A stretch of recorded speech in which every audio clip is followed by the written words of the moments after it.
ये काल के लोक में इसलिए आए थे कि एक तो इस तत्व ज्ञान का प्रचार करें। अब ये तत्व ज्ञान परमात्मा ने 600 वर्ष पहले लिपिबद्ध करवा दिया था और उसमें स्वयं परमेश्वर ने एक भूमिका करके दिखाई थी कि मेरा भक्त यदि गरीब तो गरीब भी होगा और मर्यादा में होगा, मैं उसके साथ रहूंगा जो मेरे वचनों का पालन करेगा।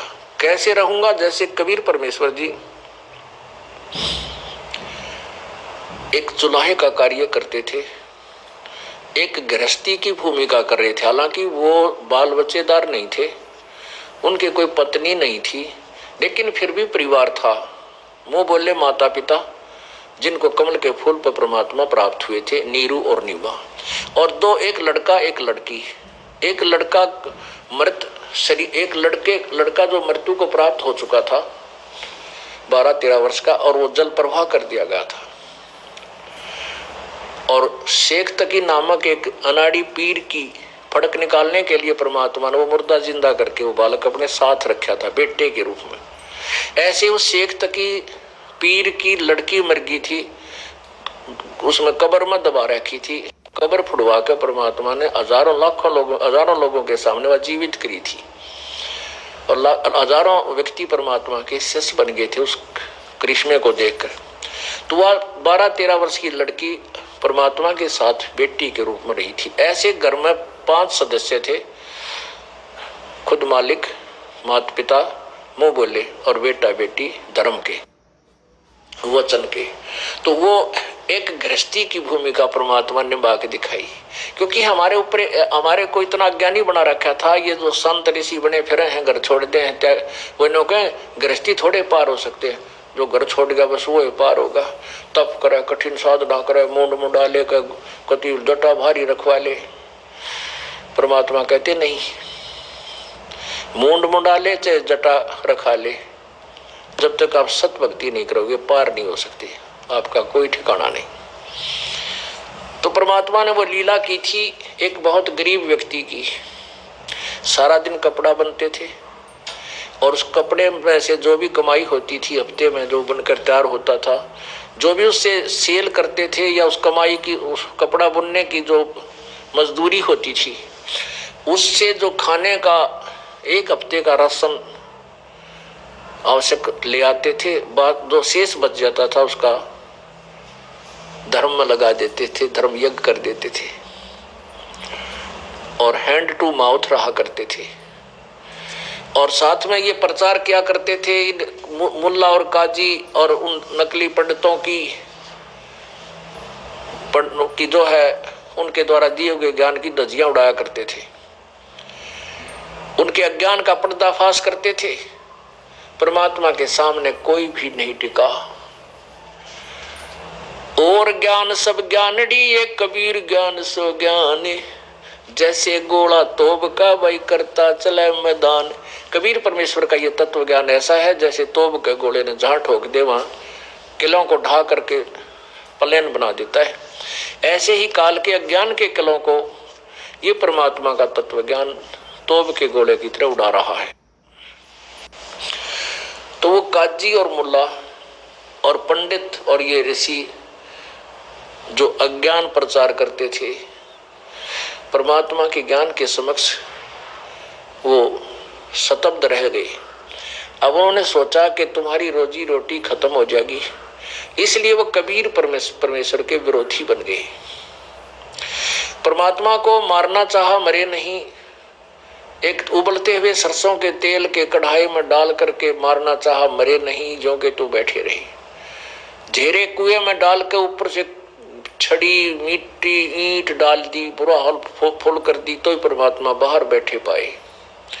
जब उन्होंने देखा कि ये किसी प्रकार भी ना तो ज्ञान से हार रहा है और ना ही ये मारे से मर रहा है, तो उन्होंने फिर एक मीटिंग करी कि एक ऐसा काम कर दे कि ये घर छोड़ कर भाग जा, इस नगरी ने त्याग दे, इसकी इतनी बेइज्जती करवा दो। उन्होंने क्या किया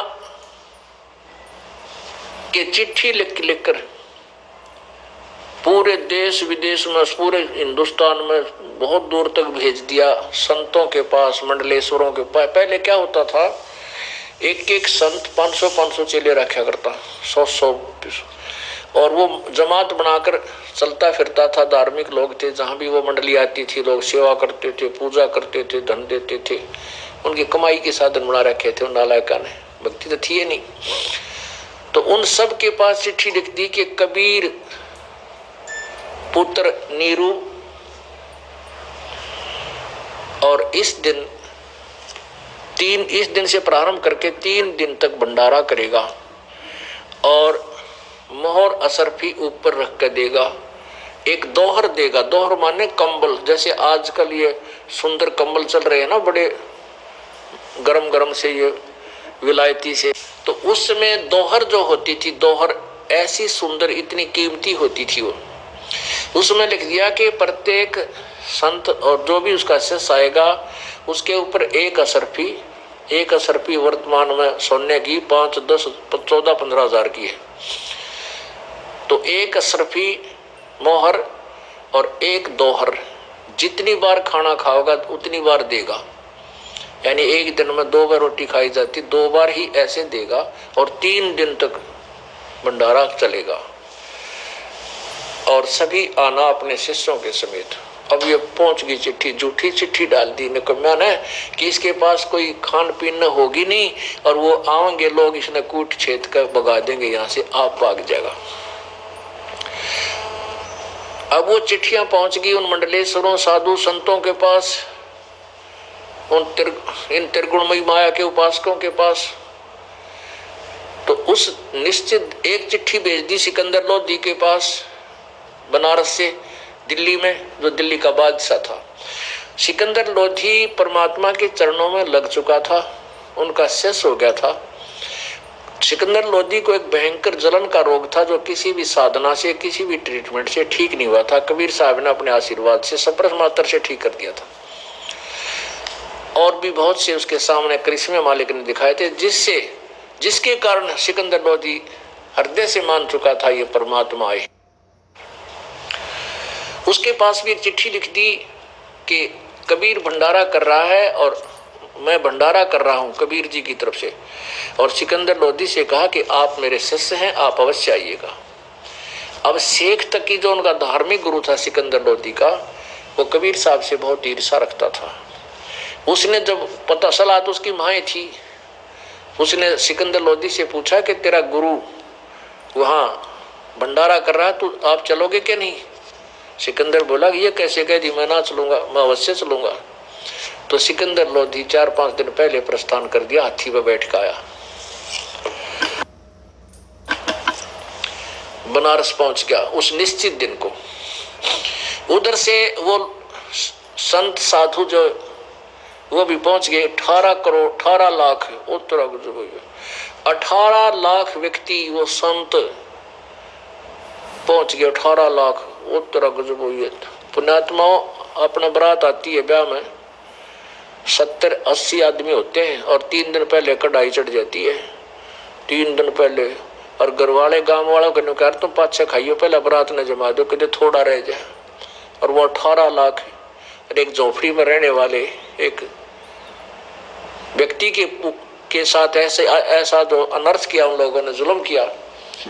परमात्मा यही दिखाना चाहते हैं, बच्चों आप मेरी शरण में रहना, देख मैं क्या करके दिखाऊंगा। फिर अब उसमें क्या किया, रविदास जी जो थे वो कबीर साहब के साथी थे, उनके शिष्य हो चुके थे। ज्यादातर वो दोनों निकट रहते थे, क्योंकि और पंडितां और धार्मिक लोगों से उनकी राशि मिला नहीं करती, विचार विपरीत थे। रविदास जी सुबह फ्रेश होने के लिए, घूमने के लिए निकले। उन्होंने देखा, जहाँ देखा वहाँ बंदे वो तुरा गजब हुई है, ये साधु संत कैसे आए हैं? उनसे पूछ रहे हैं भाई कैसे आना हुआ तुम्हारा महापुरुषों, कोई समागम है क्या? तो वो पूछते हैं कि काशी वालों तुम कौन सी दुनिया में रहते हो, तुम्हें नहीं मालूम? रविदास जी बोले भाई ना, हमने तो कोई ऐसा सुना नहीं कि एक कबीर भंडारा कर रहा है और 3 दिन का भंडारा है भाई, आज से प्रारंभ होना है, आज से प्रारंभ होना है। कौन कबीर? कि वो नीरू पुत्र न्योकन दे। अब रविदास जी तो स्तब्ध रह गए, तेरा गजब भैया, गुरु जी ने मेरा का जिक्र भी नहीं कर रखा, कोई बात होती तो चर्चा चाला हो। तो उसने पूछा भाई तुम्हारे, वो जान गया कोई जालसाजी है, किसी ने कमिया की, झूठी चिट्ठी पाऊंगी है। रविदास जी ने पूछा कि दिखा कोई पत्थर है तुम्हारे पास, कहाँ ये रहे। अब रविदास जी ने देखा, जो भी कहे हमारे पास चिट्ठियां हैं, वैसे नहीं आते हम पूरे शिष्यों के साथ, देख ये लिख रखा है। अब रविदास जी कित का फ्रेश हुआ था, उल्टा आ गया, वापिस आकर कबीर जी के पास पहुंचा, परमेश्वर के पास जाकर कहा प्रभु आज तो बात बिगड़ गई। परमात्मा जानी जानते हो, जाने थे पर जान बौड़े बनना पड़ता है। कहने की क्या बात होगी भगत। रविदास जी ने बताया परमात्मा लगभग लाखों लोग आए हुए हैं, कई लाख लोग आगे हैं और आपके नाम की झूठी चिट्ठी डाल रखी, कबीर भंडारा देगा और मोर एक दोहर यानी एक कंबल और एक असरफी, जितनी बार खाना खाओगे उतनी बार दान करेगा। अब इस लालच में दुनिया टूट कर पड़ गई, बहुत ये स्वार्थी संत आए हुए। कबीर परमात्मा बोले कि भगत आजा बैठ जा और भीतर तो सांकल डाले अपनी कुटिया के वजन कर। इस आपत्ति न वो टालेगा जिसकी शरण में हम पड़े।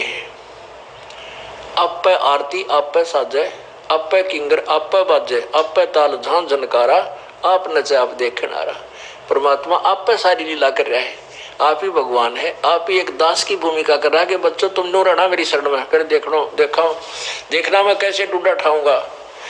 अब वहां बैठ के चुप करके कि भजन कर माला ले ले, आपत्ति में भगवान याद करते, वही हमारी आपदाओं को दूर किया करता है।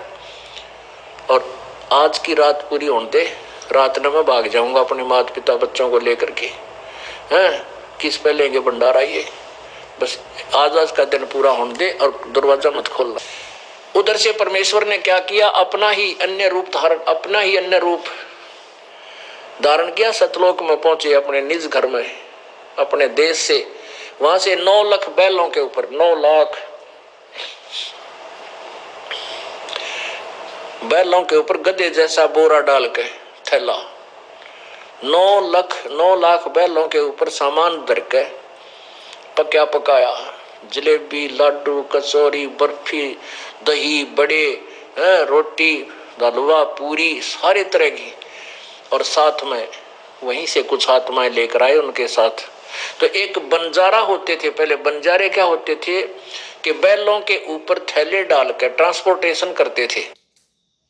ट्रांसपोर्ट का उसमें यही मीडिया था, माध्यम था कि बैलों के ऊपर किसी मंडी से खांड भर लाते 100-150 बैलों के ऊपर, तो उसमें दूसरी में वहां बेच कर, वहां दूसरी वस्तु ना होती थी, दूसरी में से वहां से भर कर ऐसे, तो वो बंजारे बनज करते थे, सौदागर होते थे। ऐसे एक बंजारा रूप बनाया परमात्मा कबीर जी ने स्वयं, और केशव नाम धर लिया अपना कि मेरा नाम केशव है। और साथ में हजारों की संख्या में वो सतलोक से आए भांस आत्माएं, वो बंजारे यानी व्यक्ति जो सेवादार बन के आए। और वहाँ काशी के चौपड़ के बाजार के अंदर बहुत बड़ा क्षेत्र था, पहले खाली स्थान था, वहां पर तंबू ला दिए, बंदी छोड़ गए, और उन तंबुओं के अंदर न्यारे आइटम, एक में कचौड़ी, एक में पूरी, एक में हलवा, देग के देग भर दिए ठाडे। और वो जो बंजारे आए थे वो लग गए उनको रोटी राम खिलाने, पूरी राम हलवा राम, और जय जयकार होगी। अब जो भी खावे उंगली चाटता रह जावे, होए होए, और गुणगान करे रहे, धन्य है कबीर की, धन्य है कबीर ने मौज मचा दी। और वो केशव ने उनको कह रखा कि जो भी रोटी खा के उठे एक दोहर और एक मोहर असरफी साथ देना, और वो बांट रही है। जय जयकार हो रही कबीर भगवान, कबीर में भंडारा हो तो कबीर कैसा करे, कबीर जैसा करे, वह बड़ा भगवान आत्मा, वह बहुत बड़ा सेठ है। अब उधर से सिकंदर लोधी पहुंच गया भंडारे में। अब भंडारे में जब पहुंचा, शेख तकी ने तो सोची थी कबीर तो भाग्या होगा और वो लोग गाड़ देते पाओगे जिनकी चिट्ठी गई है? और इस सिकंदर लोधी की आस्था कबीर जी से हट जाएगी और यो मेरा पक्का पुजारी हो जाएगा। और जब जाकर उस सिकंदर लोधी के साथ वो पीर भी आया था शेख तकी, जब उसने देखा वहां तो भंडारा के कमाल माच रहा है, वो तो हद हो रही है, तो वो तो बैठ गया कलेजा पकड़ के, अकर तेरा गजब हुई है, इतना गजब का भंडारा क्यों कैसे दे दिया उस एक टटपुंजी आदमी ने, गरीब व्यक्ति ने। अब सिकंदर लोधी ढूंढ रहा है भाई कबीर साहब कहाँ है। तो वहां के लोगों ने बताया कि हमने बिराना कबीर कहाँ है, पर एक सेठ बैठा है इस तंबू में। वो सिकंदर लोधी उसमें गया, उसने पूछा आप कौन है। सिकंदर लोधी ने पूछा आप कौन हैं, कबीर साहब के क्या लगते हो। तो केशव रूप में खड़े भगवान हुए और कहा राजन मैं कबीर का मित्र हूं, पगड़ी बदल यार हूं। उसकी मेरे पास एक संदेशा गया था कि एक छोटा सा भंडारा करना है, कुछ सामान लेते आइएगा। और वो शेख तकी जिसने सारा षड्यंत्र रचा था, उसने जब ये सुना कि इसने तो छोटा सा भंडारा कह रहे हैं, उसके तो और तनवन में आग लागी, तेरा गजब हुई हो। सिकंदर लोधी ने कहा कि वो कहाँ भगवान कहाँ है, मैं उनके दर्शन करना चाहता हूँ। तो और भी व्यक्ति कहने लगे हाँ हम भी उनके दर्शन करना चाहते हैं जिन्होंने ऐसे ठाट कर रखे, इतना बढ़िया भंडारा दिया है। तो सिकंदर लोधी कहा मैं जाता हूँ। तो दोनों पता चला कि वो तो अपने घर पर विराजमान है। अब केशव रूप में विराजमान परमात्मा केशव बंजारे रूप में कहता है कि उस परमेश्वर को आने की यहाँ क्या आवश्यकता, उनका दास जो बैठा है आ जाएंगे जब उनकी मौज होगी। सिकंदर लोधी कहने लगा मैं तो उनके दर्शन करके ही आहार करूंगा। इतनी जय जयकार, इतना बढ़िया भंडारा, जहां देखे वहां पर कहीं खीर खा रहा है, कोई हलवा खा रहा है, कोई पकौड़े खा रहा है, कचौड़ी खा रहा है, पूरी दही बड़े सारे बना रखे, और जलेबी लाडू ताजी ताजी कति गर्मा गर्म।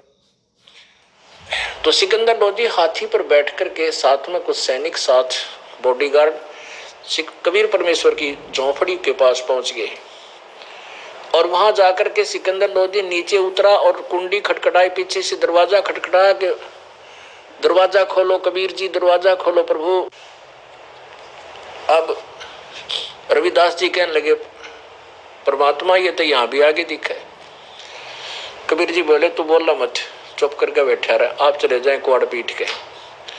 तब सिकंदर लोधी ने कहा कि प्रभु आपका दास सिकंदर आया है दिल्ली से, आपका दर्शन करना चाहता है।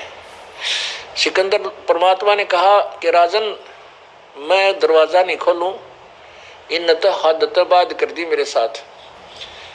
अन्य दिनों तो मेरे साथ बदतमीजी करते ही थे, और आज तो ऐसा कर्म कर दिया कि मैं इस काशी में नहीं रह सकूंगा और रात को भाग जाऊंगा। और मैं दरवाजा नहीं खोलूं राजन, वो तेरे साथ साथ वो निकम्मे भी आ जाएंगे यहाँ पर। और मेरे पास खाने को तो मुश्किल से आहार थोड़ा सा बचा है, मुश्किल से अपने माता पिता और इन बच्चों की परवरिश कर रहा हूँ, और उन्होंने झूठी चिट्ठी लिख दी है राजन, और लाखों लोग आगे हैं, मैं कहाँ से आहार दूंगा। सिकंदर लोधी ने कहा कि प्रभु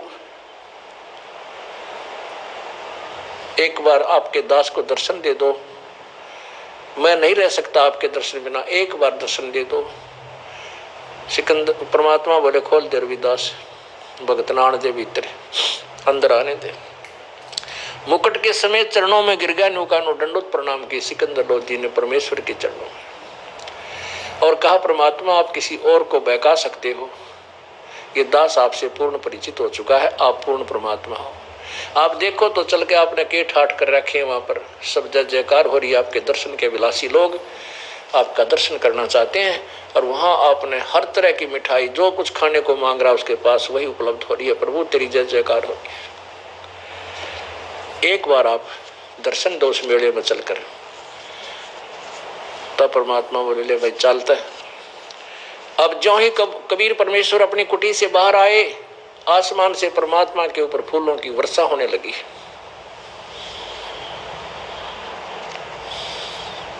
सिकंदर लोधी ने अपने जो हाथी की अंबारी होती है, रूम होता हाथी के ऊपर, बहुत सुंदर होता था, उसके चारों पल्ले ऊपर न उठवा दिए, खाली अंबारी रहेगी, ऊपर छत जैसे छतरी सी होती है मुखा टाइप, उसमें रविदास जी ने चंवर ले लिया, अपने गुरुदेव के ऊपर चंवर करने लगा। सिकंदर लोधी ने कहा भगत मुझे दे दे सौर। आप तो रोज ही सेवा करते हो गुरुदेव की, आज मुझे सौभाग्य मिला है मैं भी सेवा कर लूं।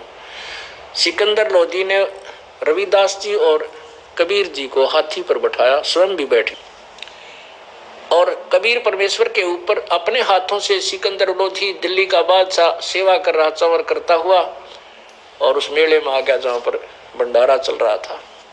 अब लोग पूछ रहे हैं वो कौन सा है कबीर? काशी के जो परिचित थे वो कहते वो बैठा जिसके ऊपर ये राजा चंवर कर रहा है, राजा चंवर कर रहा है इस गरीब से आदमी पर, काशी वाले तो नौकुद है। और जो पुण्य आत्मा थी वो कहे भाई तो इससे भी ज्यादा पूजा करने योग्य है जिसने ऐसे भंडारे ला दिए, ये भगवान बिना नहीं हो सकते ये काम। तो कुछ पुण्यात्मा थे उनमें साधु संतों में, वो कहते थे तो भगवान से भाई ऐसे भंडारे हुआ करेंगे, गिरी तुम बताओ इसका खान नवी दाने को ना रिया ठाट कर रखे। तो बुद्धिमान लोग तो अच्छी वाणी बोलते हैं, मूर्ख लोग ऐसे ही बोलते हैं। अब पूरी उस मेले में घूम के और फिर उस तंबू में पहुंच गए जहां पर केशव रूप में बंजारा बैठा था। वहां परमात्मा के पहुंचते ही अपने आप एक तख्त सतलोक से आकर विराजमान हुआ, उसके ऊपर सुंदर गद्दे सफेद टाइप के, सुंदर चादर चारों तरफ से लटकती हुई बिछी और परमात्मा विराजमान हुए कबीर जी। सिकंदर लोधी अलग बैठ के और तंबू को उठा दिया, वहां से साइडों से हटाकर ऊपर की छत रख ली, सीलिंग। तो वहां कबीर जी, कबीर परमेश्वर जो जुलाहा रूप में और दूसरा रूप उन्हीं का डबल रोल केशव रूप में, वहां बैठ करके कहते हैं 12 घंटे तक गोष्ठी चली, 12 घंटे सत्संग किया उस परम पिता ने कि ताकि अंधे लोग समझ ले मुझे। केशव प्रश्न करता है कि कबीर तू इसे गंदे लोक में क्यों आया, तू इनका भला चाहता, ये तेरा बुरा करते हैं। कबीर परमात्मा कहते केशव तू नहीं जानता, ये मेरे बच्चे हैं। आज कोई हिंदू बना है, मुसलमान बना है, तो कोई कुछ भी बना है, ये मेरे बच्चे हैं। काल ने इनको आपस में विरोध कर रखा है और मैं इनको सद्मार्ग देने आया हूं ताकि ये मुझे पहचान ले। मैं रोवत हूं सृष्टि को, सृष्टि रोवे मोहे, गरीबदास इस वियोग को समझ नहीं सकता कोई। तो उस समय वहां आए हुए लाखों लोगों में थे 18 लाख में से कम भी 10 लाख व्यक्तियों ने परमात्मा का नाम लिया, वो जो नकली संत बने फिरे थे। और जब भंडारा समाप्त हुआ, सारा सामान लाद के बचा हुआ उन बैलों के ऊपर और दरिया को पार करने लगे। गंगा में इतना तेज पानी चला था नो कति ऊपर के, बहुत गहरा पानी, और जो ही वो बैल चलने लगे गंगा का पानी बिल्कुल 1 फुट रह गया। अब सिकंदर लोधी भी देख रहा है, सारी जनता देख रही है कि एकदम इतना डाउनफॉल आ गया गंगा दरिया में। और जब सारे वो बंजारे और वो बैल उस पर पार हो लिए, उसी प्रकार पानी फिर फुल हो गया। अब कुछ देर के बाद सिकंदर लोधी की दृष्टि गई कि कहां तक के कबीर जी वो केशव से कहने लगे कि केशव हे बंजारे, आपके तो बैल बहुत दूर जा लिए होंगे, देख चले जाओ कहीं दूर ना। देखा तो वहां कोई बैल नहीं, थोड़ी सी दूर गए थे, वहां से अंतर्ध्यान हुए और सतलोक में पहुंच गए। अब सिकंदर लोधी दूर दूर तक देख रहा है ठाठा के, कहां गए। परमात्मा बोले कि वो तो गए जहां से आए थे। इतने में जो केशव रूप था वो उठकर और कबीर जी के अंदर समा गया। वहां अकेले कबीर परमेश्वर रह गए। बोलो सतगुरुदेव।